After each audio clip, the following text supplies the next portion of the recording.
Bismillahirrahmanirrahim. Assalamualaikum warahmatullahi wabarakatuh.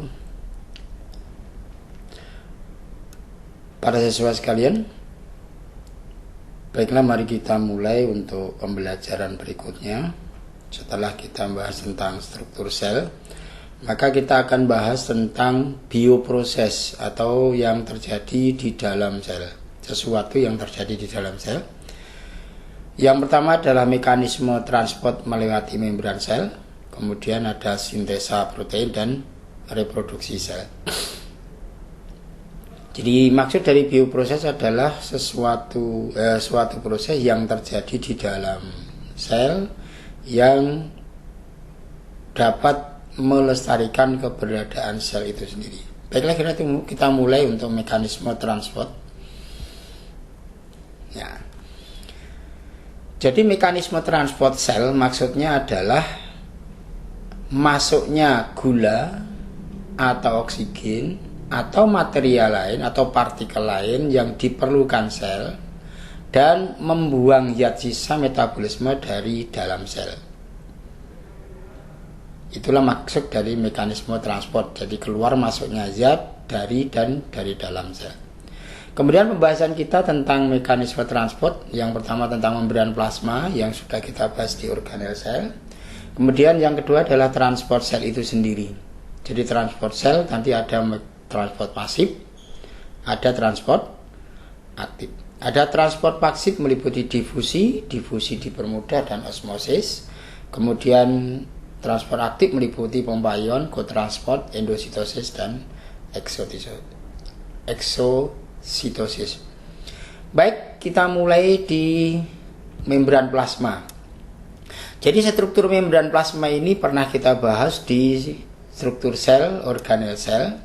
Jadi membran plasma adalah bagian terluar dari sel yang tersusun atas fosfolipid bilayer. Jadi ini ada fosfat, ini adalah lemak. Jadi fosfolipid bilayer. Kemudian ini ada protein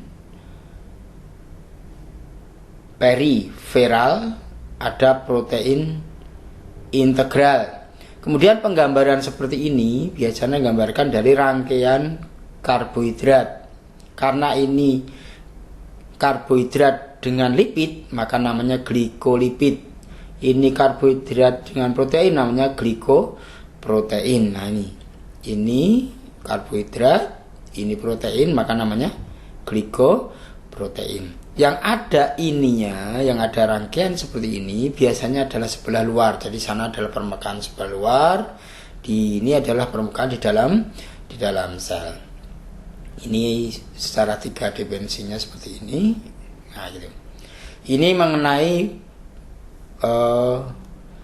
membran sel. Jadi membran sel nanti bisa memasukkan atau mengeluarkan sesuatu dari dalam sel. Inilah mekanisme transport. Jadi mekanisme transport adalah masuknya gula atau partikel lain melewati membran plasma atau membran sel.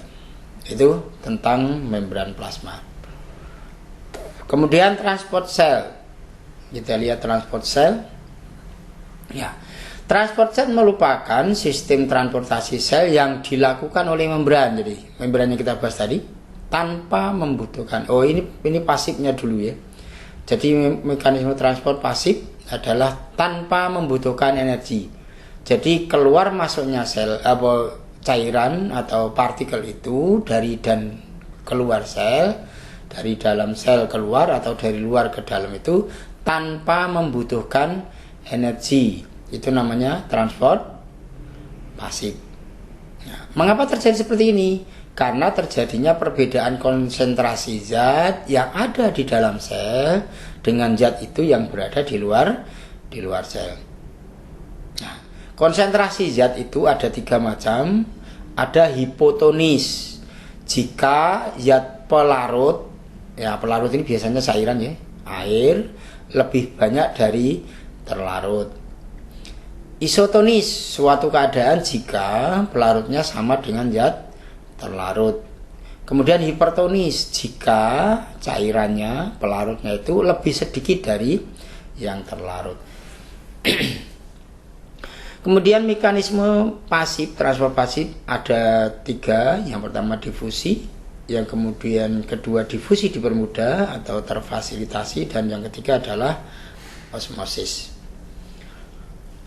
Baik, kita mulai untuk difusi. Jadi difusi kita pernah dengar dulu di SMP. Difusi adalah proses perpindahan partikel, molekul, ion, gas, dan cairan dari konsentrasi tinggi hipertonis ke konsentrasi rendah hipotonis sehingga tercapai suatu keseimbangan konsentrasi atau isotonis. Kita ulangi, dari konsentrasi tinggi ke konsentrasi rendah. Secara umum kita bisa lihat kalau kita ada cairan tinta, terus ada air. Kalau air itu dimasukkan gelas ini, nanti kita masukkan tinta, maka tinta itu akan menyebar ke air. Tinta itu hipertonis, konsentrasi tinggi, menyebar ke air yang konsentrasinya rendah. Bisa dipraktekkan di rumah nanti. Kemudian kalau secara sel di sini peristiwa masuknya oksigen dan keluarnya misalnya karbon dioksida CO2 pada proses respirasi, pada proses pernafasan. Jadi di paru-paru itu ada masuknya oksigen ke dalam darah dan keluarnya CO2 dari darah ke paru-paru, kemudian keluar lewat sistem pernapasan. Itu namanya peristiwa difusi. Jadi masuk dan keluarnya tidak membutuhkan energi. Kemudian yang kedua, difusi dipermudah, yaitu proses perpindahan partikel, molekul, ion, gas, dan cairan lain dari konsentrasi tinggi ke rendah dibantu oleh protein. Jadi susunan protein yang tadi ada integral itu bisa membantu masuknya zat atau keluarnya zat. Contoh, molekul besar gula misalnya itu tidak bisa masuk langsung ke dalam sel, dalam fosfolipid tadi, struktur membran plasma, tetapi bisa masuk difasilitasi oleh protein integral, protein yang menembus 2 permukaan fosfolipid tadi sehingga bisa masuk ke dalam sel. Itulah namanya difusi dipermudah. Kemudian yang ketiga adalah osmosis. Osmosis adalah berpindahnya molekul pelarut atau air dari larutan konsentrasi rendah, jadi encer, ke larutan konsentrasi tinggi yang lebih pekat melewati selaput semi permeable. Nah itu. Jadi osmosis yang keluar apa? Yang berpindah adalah air. Nah, karena osmosis ini perpindahan air, maka biasanya osmosis disebut juga dengan difusi air. Contoh, air laut, walaupun banyak ya terlarut dalamnya, tapi jika ada gula, maka air tetap mengalir ke arah gula. Gula itu konsentrasinya lebih tinggi. Jadi air itu mengalir ke arah gula. Oke.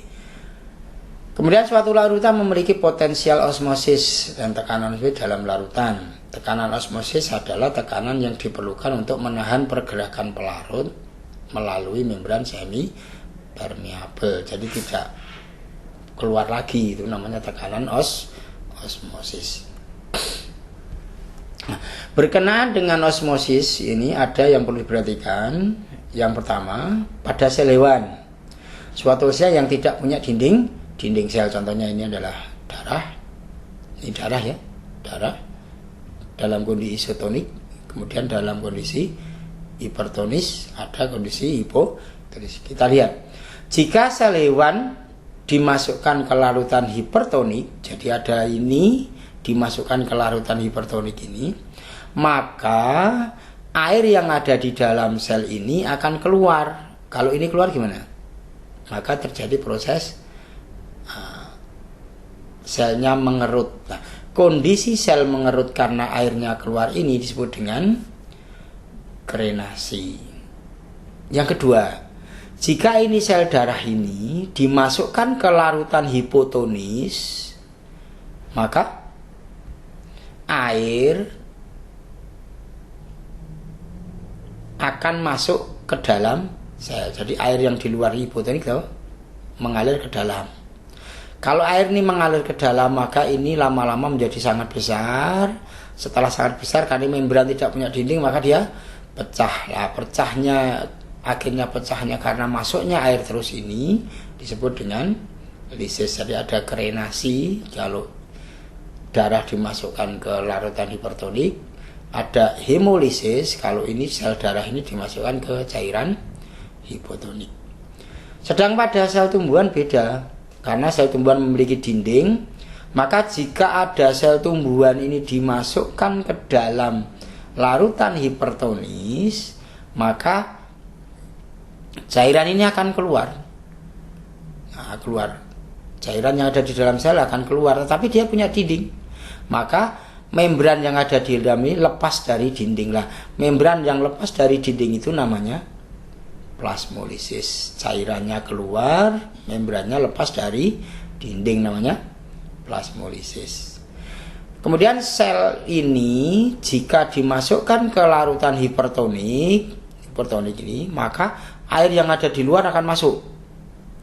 Air yang di luar masuk, maka di sini terjadi banyak sekali air tapi tidak pecah. Karena apa? Karena ini punya dinding. Nah, kondisi seperti ini namanya turgid.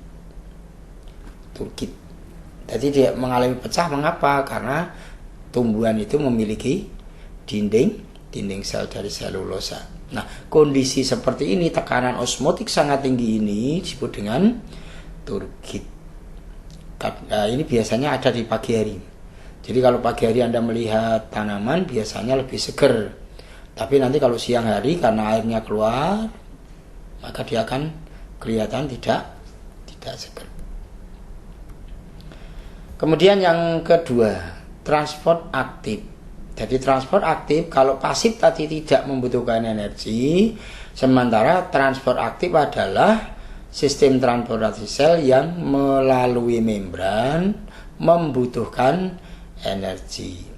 Energi yang dibutuhkan adalah ATP, adenosin trifosfat. Itu energinya yang dibutuhkan. Nah, transport aktif meliputi pompa ion, kotransport, dan endositosis. Kita lihat pompa ion.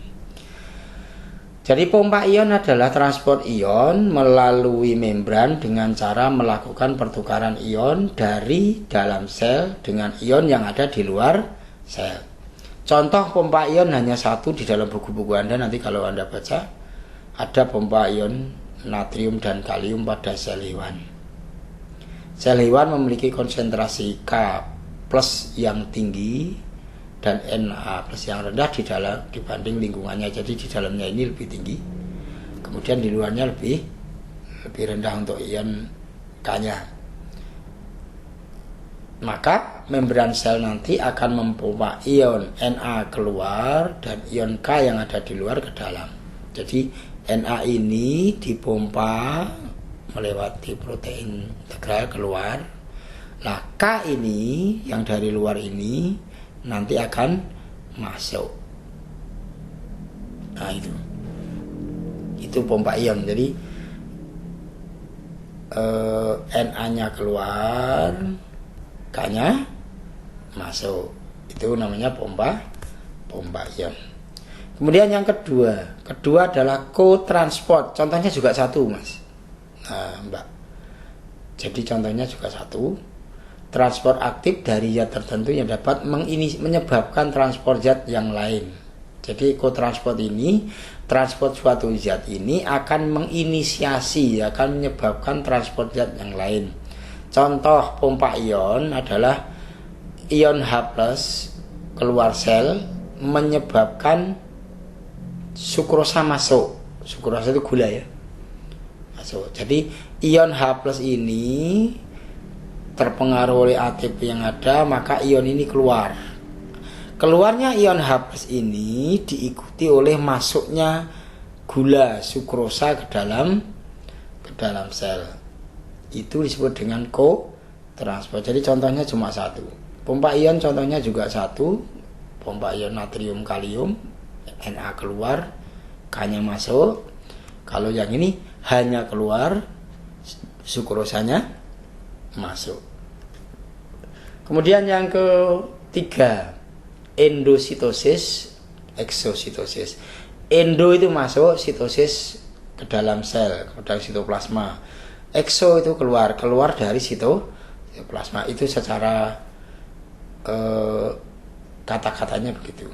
Jadi proses transport partikel dan molekul besar melalui pelipatan membran. Jadi ini karena energinya adalah untuk melipatkan pembentukan vesikula. Vesikula itu gelembung gitu, yang Anda tidak bisa ngerjakan kemarin. Vesikula. Endositosis, masuknya partikel melalui pembentukan vesikula. Jadi ini ya. Nah, ini mulai dari sini. Ini ada partikel dibutuhkan oleh sel, maka ia melipat ke dalam membrannya. Membrannya melipat ke dalam. Nah, ini terjadi vesikula. Ini namanya masuk. Kalau yang masuk ini partikel padat, maka namanya fagositosis. Kalau yang masuk ini nanti dibutuhkan adalah cairan, maka namanya pinositosis. Jadi fages itu makan, pinos itu minum. Ya, jadi ada cairan dibutuhkan oleh sel, maka dia melipat. Melipat itu membutuhkan energi. Nah, lipatannya seperti ini, kemudian ini putus, maka terbentuk vesikel. Nah, kalau ini sudah dibutuhkan oleh tubuh, maka sisa-sisanya nanti dikeluarkan. Maka ini vesikel, ini sisa-sisa, kemudian yang sisa ini nanti akan menuju ke membran, kemudian ini bersatu. Nah, ini partikelnya dibuang. Keluarnya zat dari dalam sel melalui vesikula inilah disebut dengan eksositosis. Jadi endositosis masuknya zat partikel ke dalam sel, eksositosis adalah keluarnya zat. Nah, contohnya ini. Jadi ini ada partikel makanan misalnya, maka makanan ini nanti akan dilingkupi oleh membran, maka masuk. Setelah masuk, maka di sini ada badan Golgi akan mengeluarkan lisosom, maka lisosom nanti akan bersatu dengan makanan dicerna. Setelah terjadi pencernaan intraseluler, makanan yang dibutuhkan, zat-zat yang dibutuhkan nanti ke dalam sitoplasma, yang tidak dibutuhkan nanti akan dibawa keluar. Nah, keluar dibuang ke luar. Pembuangan keluarnya ini namanya eksositosis, sedangkan masuknya ini namanya endositosis. Demikian untuk mekanisme transport.